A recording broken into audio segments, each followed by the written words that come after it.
Hi hello friends, అందరూ బాగున్నారా? నేనైతే చాలా బాగున్నానండి. మీరు బాగుండాలని కోరుకుంటున్నాను. అందరూ వీడియో చూస్తున్నారు కానీ లైక్ చేయట్లేదండి. ప్లీజ్ లైక్ చేయండి, సబ్స్క్రైబ్ చేయండి, నోటిఫికేషన్ ఆన్లో పెట్టుకోండి. ఈరోజు వీడియో వచ్చేసి వెజిటబుల్ బిర్యానీ చేస్తున్నానండి. దానికి కావాల్సింది ఏంటంటే ఆలుగడ్డలు, మిల్ మేకర్, క్యారెట్, బీన్స్ అండి. ఇవన్నీ కొంచెం పెద్ద పెద్ద ముక్కలుగా కట్ చేసి పెట్టుకోవాలి. మిల్ మేకరు వేడి నీళ్ళు పెట్టుకొని అందులో ఒక 5 నిమిషాలు నానబెట్టుకోవాలండి. వేడి నీళ్ళల్లో నానబెట్టి పిండేసి పెట్టుకోవాలి. ఇప్పుడు స్టవ్ ఆన్ చేసుకొని గిన్నె పెట్టుకొని దాంట్లో బిర్యానీకి సరిపడా ఆయిల్ వేసుకోవాలండి. మంచిగా ఆయిల్ హీట్ అయిన తర్వాత అందులోకి మసాలా దినుసులు యాడ్ చేసుకోవాలండి.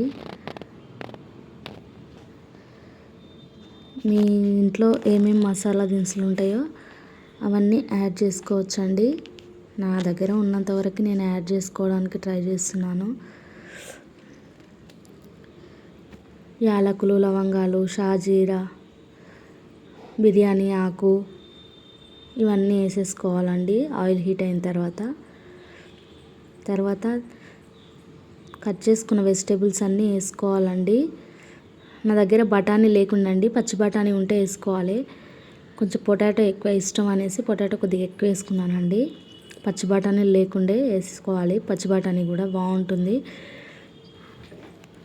కాలీఫ్లవర్ కూడా వేసుకోవాలండి. కొంచెం నా దగ్గర ఉన్న వాటితోనూ ట్రై చేశాను నేను. వేసి ఒకసారి కలుపుకున్న తర్వాత కూరగాయలు అంతా వేసి కలుపుకున్న తర్వాత కొత్తిమీర వేసుకోవాలి, పుదీనా వేసుకోవాలండి, కరివేపాకు ఇవన్నీ నీట్గా కడిగి వేసుకున్నానండి. మంచిగా అన్నీ కలిసి మిక్స్ చేసుకోవాలండి. మంచిగా కలిపి మూత పెట్టుకోవాలి.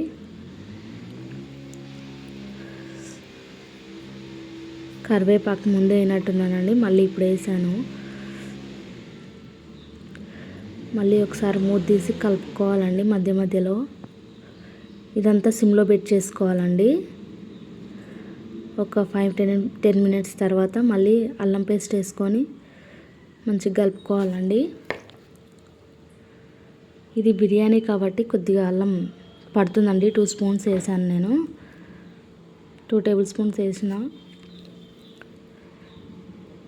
అల్లం వెల్లుల్లి పేస్ట్ వేస్తే ఏమవుతుందంటే త్వరగా మగ్గిపోతాయండి. పొటాటో వేసినప్పుడు ఎప్పుడైనా సాల్ట్ తొందరగా వేయొద్దండి. ఏ కర్రీలోనైనా వేస్తే ఉడుకుతుంది కానీ ఇందులో వేయకూడదండి.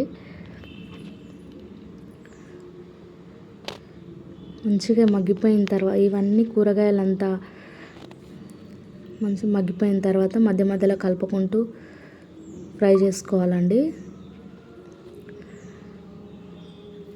మంచిగా కలుపుకుంటూ ఫ్రై చేసుకోవాలండి. చూడండి, అల్లం పేస్ట్ వేసినందుకు అడుగు పడుతుందండి. అడుగు పట్టకుండా మధ్యలో కలుపుకుంటూ ఫ్రై చేసుకోవాలండి. మధ్య మధ్యలో చూసుకుంటూ కలుపుకుంటూ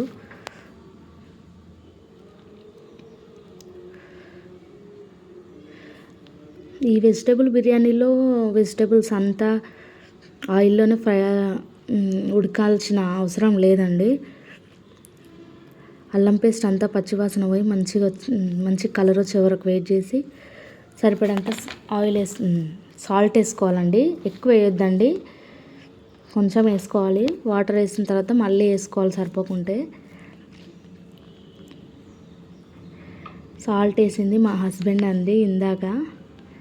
మంచిగా నీట్గా మిక్స్ చేసుకోవాలండి. సాల్ట్ వేసిన తర్వాత ఆల్మోస్ట్ అల్లం వెల్లుల్లి పేస్టు వెజిటేబుల్స్ ఫ్రై అయినట్టేనండి. నేను 2 గ్లాసుల బాస్మతి రైస్ తీసుకున్నానండి. కొంచెం తక్కువగా తీసుకున్నాను 2 గ్లాసులకి. దానికి వాటర్. ఇప్పుడు మీల్ మేకర్ కూడా వేసుకోవాలండి. దాదాపు ఇవి ఒక 40% కుక్ అయిన తర్వాత మీల్ మేకర్ కూడా వేసి ఒక 2-3 మినిట్స్ మగ్గించుకోవాలండి సిమ్లో పెట్టి. ఇలా మంచిగా కలిపేసుకొని కొంచెం ఆయిల్లో ఇవి కూడా ఫ్రై అయితే బాగుంటుందండి. అసలు మిల్ మేకర్ ఇట్లా వాటర్లో అడ్జస్ట్ చేస్తే అస్సలు స్మెల్లే రాదండి, మిల్ మేకర్ స్మెల్ రాదు.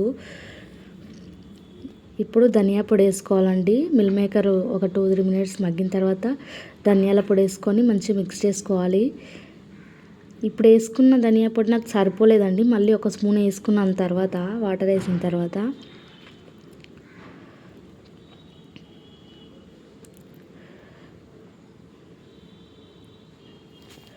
ధనియాల పొడి కూడా కొంచెం ఫ్రై అయ్యే వరకు చేసుకోవాలండి మూత పెట్టి.